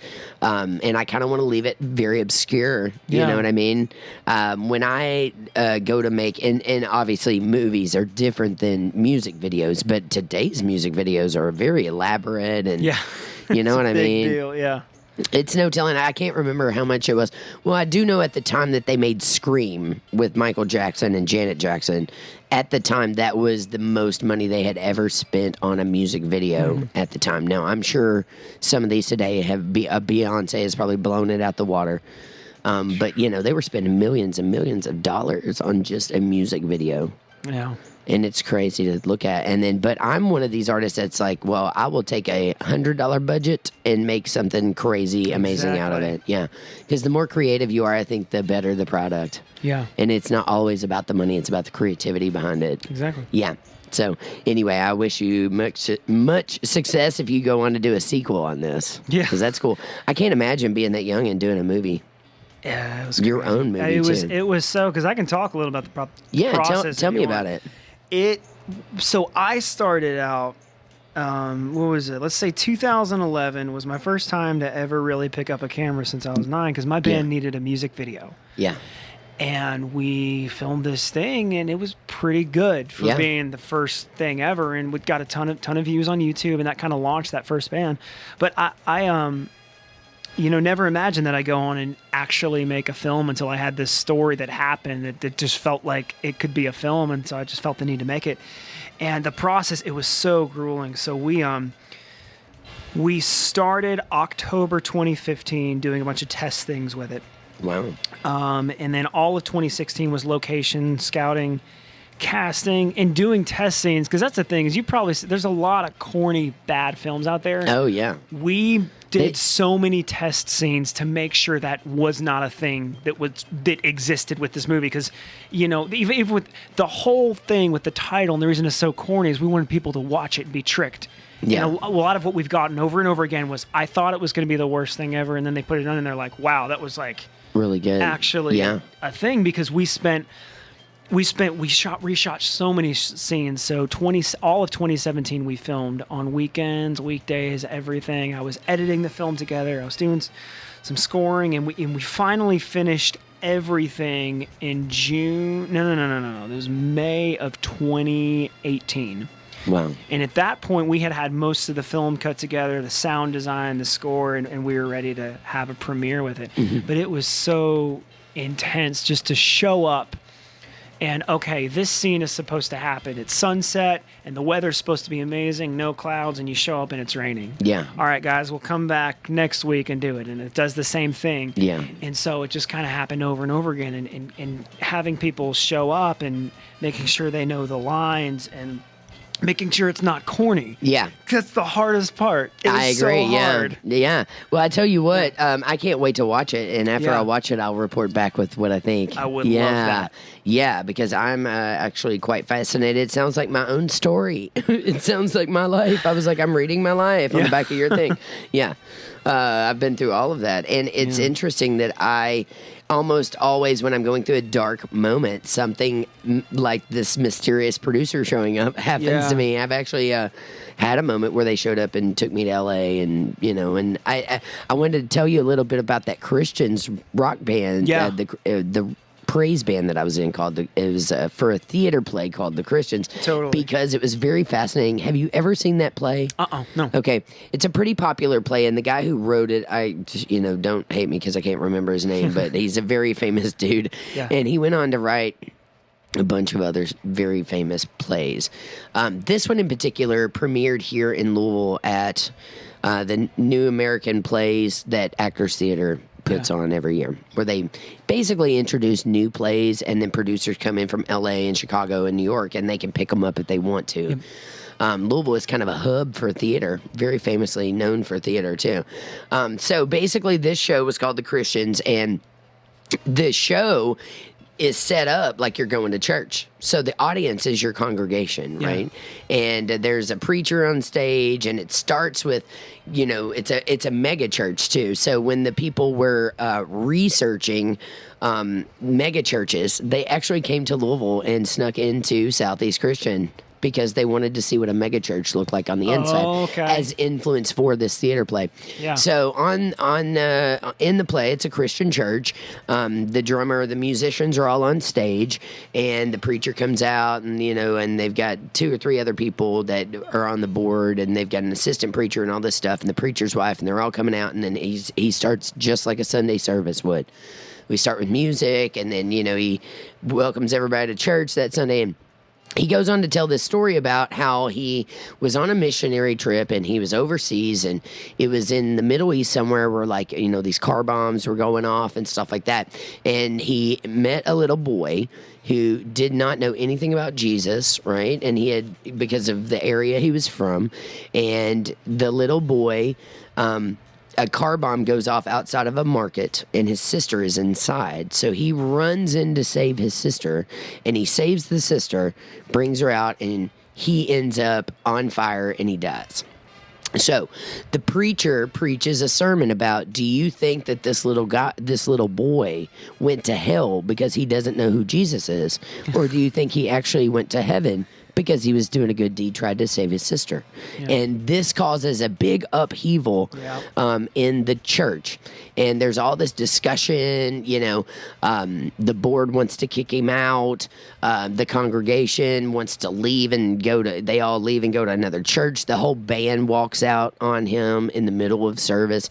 And at the very end, he loses his wife. And it's all over his opinion that this little boy was going to heaven because he didn't know who Jesus was.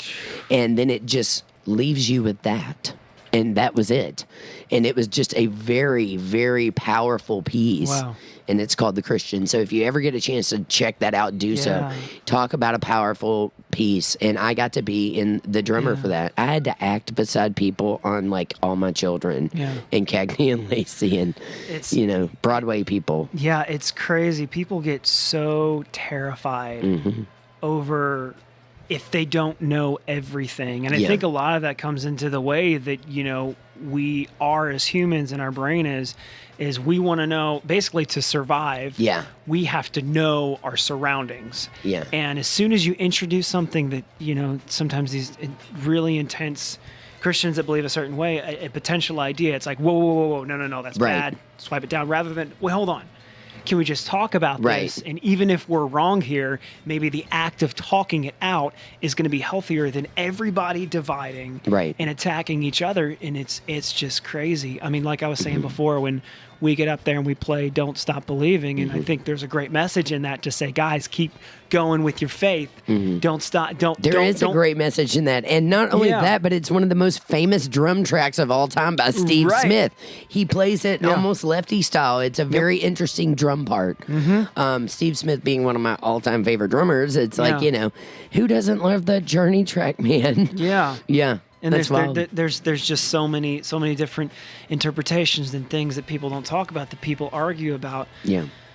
And it's just, this thing is, I'm just trying to unify people. Yeah. I just want to unify people. I hear you. know? Yeah, that's the key, I think. I think we can, no matter how crazy you are with whatever denomination you are, you can get behind the fact that people probably shouldn't end their own lives. Yeah. And that's what I we're agree. trying to do. Yeah, you know? absolutely.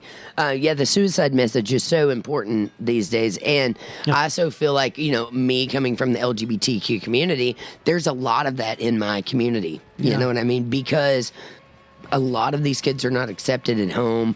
A lot of their parents don't understand their lifestyle. A lot of them are getting kicked on the streets, and a lot of them are going. If you look at the statistics for suicide, LGBT teens It's are wild. top by like 80% or something crazy. Yeah.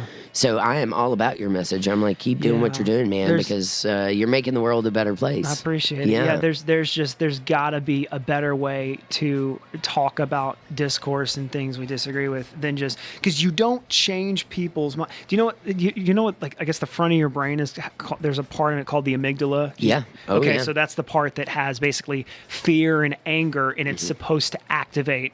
And what happens, it's interesting, when that part of your brain turns on, you can't learn. Mm-hmm. You block out all learning, and you basically go into defense mode. Right.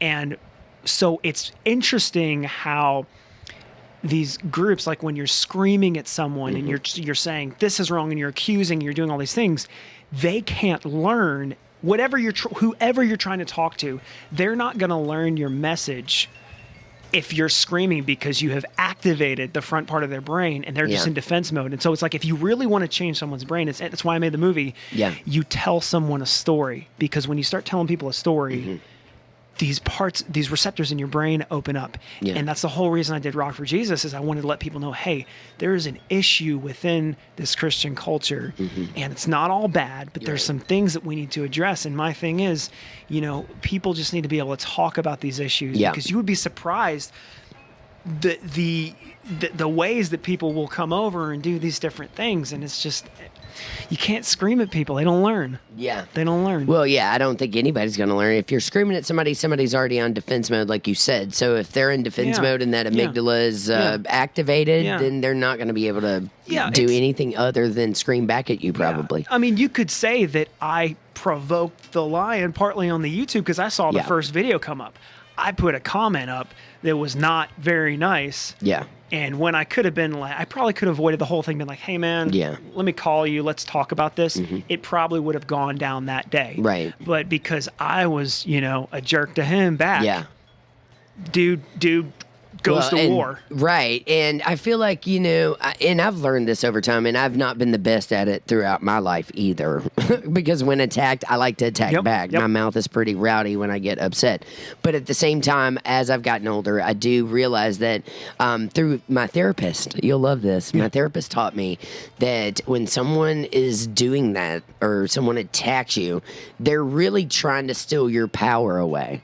And if you don't respond, they don't get your power. You get to hold it. Don't feed the trolls, and that is what I learned Yes. in that whole situation. Yep. Because those they want They want you to come back, Yeah. and then you have responded to them, and boom, they have your power. They Yep. have power over you. So I really do believe that. My therapist is a really brilliant lady, Yeah. and she has taught me lots of things about that. Just Yeah. don't respond. Yeah. No response is a very powerful response. the loudest response is no words.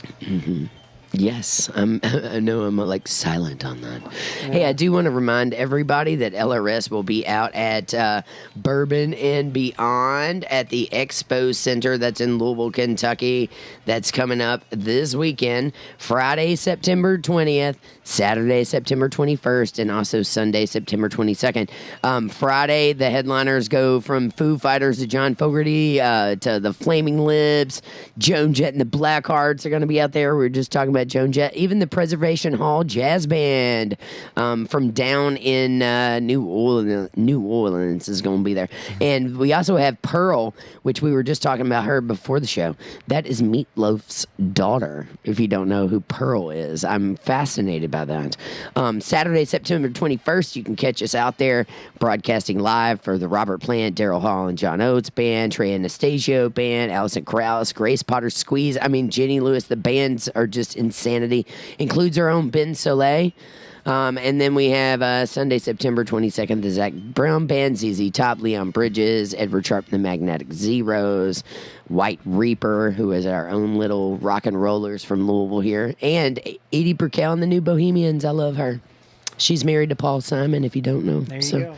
Yeah. So catch LRS at Bourbon and Beyond all weekend this weekend. And, of course, I just got some tickets to that, so I'm excited. I get to go out there and broadcast live because it's my birthday weekend. Yes. Yeah. So, man, we're talking to Joel Jackson from ONELIFE. We've had fascinating discussions on all thing, everything, you know. Do you all play live anywhere? Yeah, we actually just, it's crazy because we just launched, but we've got a lot of things in the works, a lot of things coming up. We just played we just did a whole show at a church in Michigan. Cool. And we did a show as a church in Do you all Kentucky. stick with the church market? Well, we've got this potential thing with this suicide organization that could be a really big deal. Yeah. Like playing at events all around the country. Right, yes. So at that point, that would basically be our thing. Yeah. I mean, they have there's like 400 events per year. Yeah. So it would almost be like we'd be on tour doing that. But right now, yeah, we're kind of in the churches, but we're trying to get connected into these organizations because that's where we really need to be. Yeah. And ultimately, that right now, you know, I've got a lot of church connections, but we're trying to branch out everywhere we can. Yeah. Everywhere. That's super rad. There is a market for the church scene. And I mean, I've been to some of those huge Christian rock shows with like Toby Mac and DC Talk. And I mean, they are slam packed. Slam packed. There is a huge market for that. I had no idea as a musician. You know what I mean? It's just not a circuit that I think about, but, you know, it's just fascinating that you have all these different circuits as a musician that you can tap into. Like I talked about, I've played a lot of the Pride circuits because that's my thing. Yep. I have friends who have played mostly the winery circuits. There's a whole circuit for that, you know. There's a whole circuit for a little bit of everything, and you just don't think about the church being a circuit, but it is a huge circuit now that I think about it. Well, there's especially church, there's so many people struggling with mental health. Oh, yeah. And that's really our main thing because for me, like, suicidal thoughts and depression, it's not two separate things. Depression is the start of what ends up to be the suicidal thoughts. I totally agree with you. And so we're trying to catch people and let people, and that's ultimately the ONELIFE Foundation, the organization we're going to start through this, that we're going to connect people with at shows. We want to go to church, to festival to festival, say, hey, if you deal with this, come back to our table. We've got people. We want to get you connected into this. Maybe there's like sponsors that cover the cost of whatever that would be. Yeah. We connect them into local counseling, just all these different things. Connect them to a church or friends or whatever we can to get them to a point where you can get back right in your head. Because when I was, suicidal, you're not thinking from. I'm just not thinking from a right spot, Right, yes, I agree with that, yeah, because I've been there myself, yeah. And let's talk about, let's say that there is a kid out there that has suicidal thoughts, that needs to reach out to someone, they want to reach out to someone. What do you recommend that they do? Gosh. Who do they reach out to? I know there's like you've got the suicide hotline. There's also this place. We're not like sponsored in any way yet or anything, but it's like I know it's this. If they just go on Google, type in suicide Louisville Walk, there's a contact form. I'm sure there's someone that they can get in touch with. Yeah. At some point, I'm going to be able to say, go to ONELIFEFoundation.com.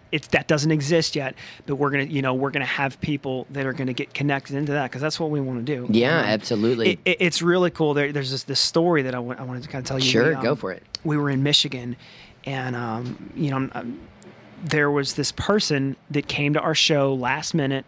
Didn't plan on doing it, but they saw a flyer, and I later found out that they were basically going to end their life, and through something that I said on stage, they decided not to, and they told someone later. So it was like, wow, like the first kind of life that one life has really saved through a show. Yeah. That's really exciting for me. Yeah, and absolutely. That's an amazing feat. Right. Well, there's this thing that I say at shows, essentially, which is when I stop believing in God, and I and it's a line from my movie where I was basically like, God doesn't exist, God isn't there, God doesn't love me, and the guy basically said in the film, he says, but like you're still here.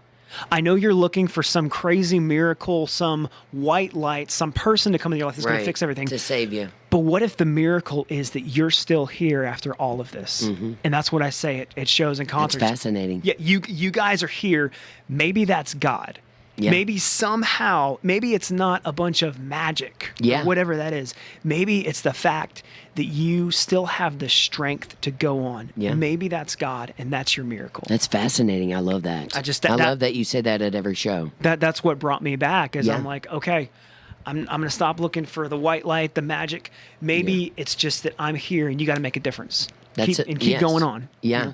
I know that there have been times in my life where I'm like, wow, I must still be here for a reason, because there were very few, several times in my life where I probably should not have lived through that experience. So, and that's my own story to tell. But I finally realized that by speaking about it and speaking about those experiences, because for a long time I was very, hush hush and embarrassed by things. Yeah.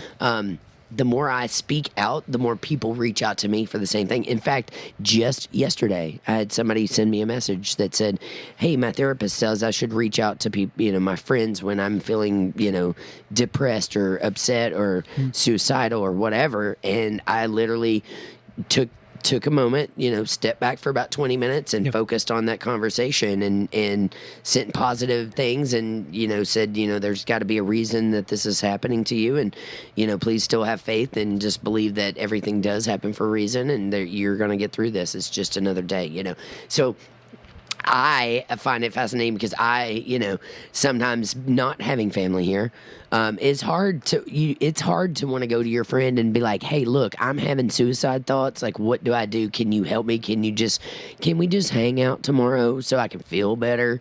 Or laugh or do something fun."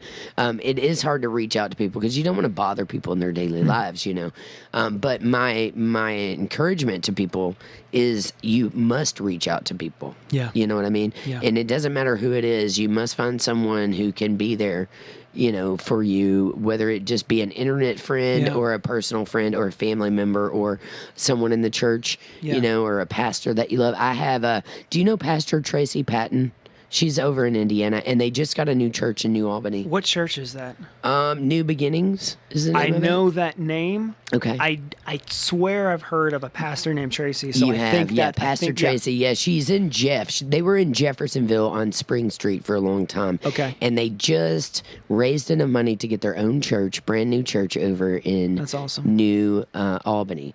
Yes, she is who I consider my pastor because anytime I feel upset or I feel wronged or down and out, I go to her. Wait. We played a show there. Probably did. My old band. Yeah, I remember that because I remember her. So my old band played a show back in 2014. I think it was around November, right before I moved for the record deal. We did a show with her. Yeah. Yes. She's a great lady. But I reach out to her just because when I'm questioning things, and she always goes, you know what, Jen, it's okay to question your faith. It's okay to question things, and it's okay to fail sometimes because I feel like you cannot succeed unless you have failed. It's funny, when I was making the film, if I had just followed some rule book of this is how you edit the scene, this is how you do this, it would have been terrible. Right. But I had these massive questions about the script and the characters, and I would change things up a little bit and be like, wow, this works a lot better. Yeah. So it's funny when you start to question stuff, you start to have a better understanding. I agree with you completely. Yeah, totally. Yeah, it's fascinating to me how it works, right? Yeah. It always is. But I love everything that you've done, and I am really fascinated, and I cannot wait to watch this Rock for Jesus video. Yeah. That's on Amazon Prime, yeah. Amazon Prime. Yep, and I'm gonna jam this in my car. The One Life record, which you can pick up the One Life album at onelifemerch.com. Yeah. Yeah, that's super rad. Any gigs coming up you want to promote? We've got a lot of potential things for the new year, but Yeah. since we're so new. There's one thing. Okay, there's one thing. It's October 22nd. I don't remember the exact location, but they can check out One Life. Sure. Facebook, Instagram. We'll have that. It's actually a suicide walk. Okay. Yeah, So- yeah. When is that? We don't know yet. I believe it's October 22nd. So it's not the I saw Louisville that, one. yeah. It's not the Louisville Okay. one. There's one. It's further away, but we're just going to do an acoustic set and kind of figure things out. Okay, sweet. But it's our first suicide prevention type thing. Okay. So we're really excited about that. Yeah. And just- What if people want to get involved with suicide prevention work? Where would you send them? Same places? Right now, I would definitely say, like I said, I'm not affiliated Yeah. right now, but if you just type in Louisville Suicide Walk, Mm-hmm. they have a lot of things that you can get involved with. Yeah. And there's just a lot of different pages and things. And, Yeah. that's where I would tell people if they want to get involved. One Life, we're going to have a lot of stuff in the future. But right now, I would definitely tell you to get involved with that Louisville Suicide Awareness Walk. Yeah, very cool. Let's spin another track off of your One Life record. What's another great track that we haven't listened to yet that would be good to spin? This is my favorite song I've ever written. Okay. It's got our guitar player, the whole band got involved with it and just did great, did harmonies, guitar stuff. It's called Believe. All right, And Believe. it is my favorite song I've ever written. Let's jam out to some Believe by One Life on LRS102.com.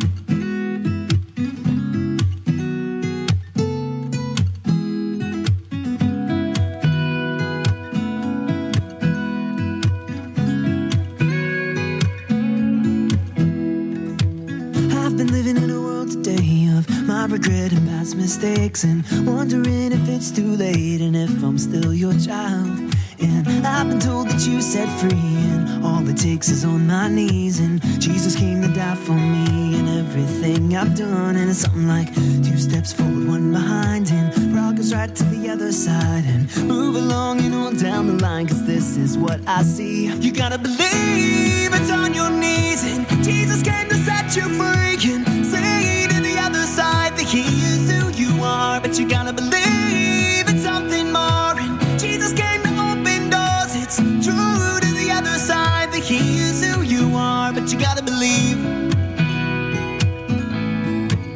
Oh, you gotta believe. I've been looking at the world around, and jealousy, it finds me. I lose myself when all I think about is me. But I believe if you built the stars and put the beating in my heart, and if you've done that much, then I think you could change me. 2 steps forward, 1 behind, and progress right to the other side, and move along and on down the line, cause this is what I see. You gotta believe it's on your knees, and Jesus came to set you free, and say to the other side that he is who you are. But you gotta believe it's something more, and Jesus came to open doors. It's true to the other side that he is who you are. But you gotta believe it's more than meets the eye, and even in your greatest disguise, you cannot outrun or hide the truth that can set you free. Yeah.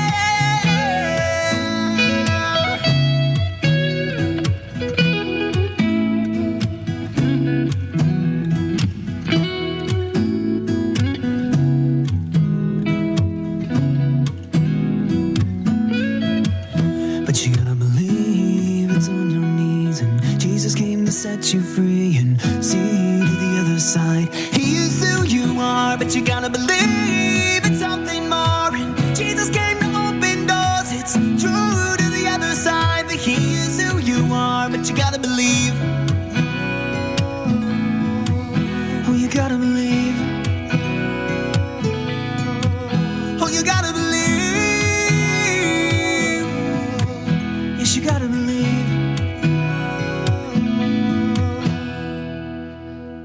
That is Believe, and that's by ONELIFE, and that was a beautiful song, man. you. And you wrote that. You said, for you to say, if you're just now tuning in and you didn't hear any of the earlier conversation with Joel, we're here with Joel Jackson of ONELIFE, the Christian rock band, which I'm going to say you're a Christian rock band. I really love. I love everything you do. But he wrote a song a day for 4 years straight, and yeah. that I added it up. It's over 1,200 songs. So for you to say it's one of your favorites that you wrote, Yeah, that's pretty powerful. And I wrote that during all the suicidal issues, and to me, that song, the lyrics so sum up just my worldview and everything that was going on. It's like, hey, there's so much craziness in this life, but I'm going to choose to believe in hope and love and faith. And ultimately that song is about, my belief that God loves me is part of the biggest reasons I'm still here. Yeah. And I feel the same, man. I feel like God created me in his own image exactly the way he wanted me to be. Yeah. You know what I mean? Yeah. It took me a long time to love myself. Yeah. For, I always felt like I was born in the wrong body and I looked different. I was a creative kid. Nobody understood me. Yeah. And like you were saying with the suicide issues, it definitely goes back to mental health issues, depression issues. Yeah. They're hand in hand. So Well, it's like I love this. I appreciate my favorite line in that whole song. It basically says, "I lose myself when all I think about is me." Yeah. And just talking about, what I want to do is just, I think we're happiest as people when we're outpouring to others, giving to others. Absolutely. And just however we can do that. Right. And it's why it's one of my favorite songs I've ever written, because to me, it's just a message of, I need this belief that God loves me. Right. To exist. And there's so many other details that I'm trying to figure out right now, but I think the most important thing in the Bible, he said, Jesus says, one of the guys came to Jesus and he said, what's the greatest what's the greatest commandment? And he says, love the Lord your God with all your heart, soul, and mind, and then you love your neighbors yourself. And someone else put it to me so great. It's basically love God, love people. Do that. Yeah. End of story. Yeah, and then if you want to know what love is, there's a verse: love is patient, love is kind, it's not self-seeking. So when people, are out there on the streets screaming and doing this, guess what? That's not patience. That's not kindness. Exactly. So that's not love, my friend. I'm gonna have to deal with that this weekend at my Pride gig. We always have the protesters. Well, Joe, it's been awesome talking to you today. I loved getting to know you better. I love everything you're about. I love your music. Your voice is so soothing. I'm going to actually take this CD and put it in my car and jam it out all day today. And then I want to watch your video, Rock for Jesus, which people can pick up on Amazon Prime. So we really appreciate you coming up in the LRS studio today. I wish you the best of success with your band. I hope you get picked up, nationally, and I see you on those church tours, you know what I mean? Blowing it out. Yeah. Is there anything you want to leave our listeners with? Keep driving. All Keep right. going. Don't Keep give driving. up. All right. We've been talking to Joel Jackson on LRS 102. Tune back in tomorrow. It's my birthday, and I feature Carrie Newmeyer of Girls Rock Louisville. And as always, I'm Jen Yates. Have a great day, and keep it groovy.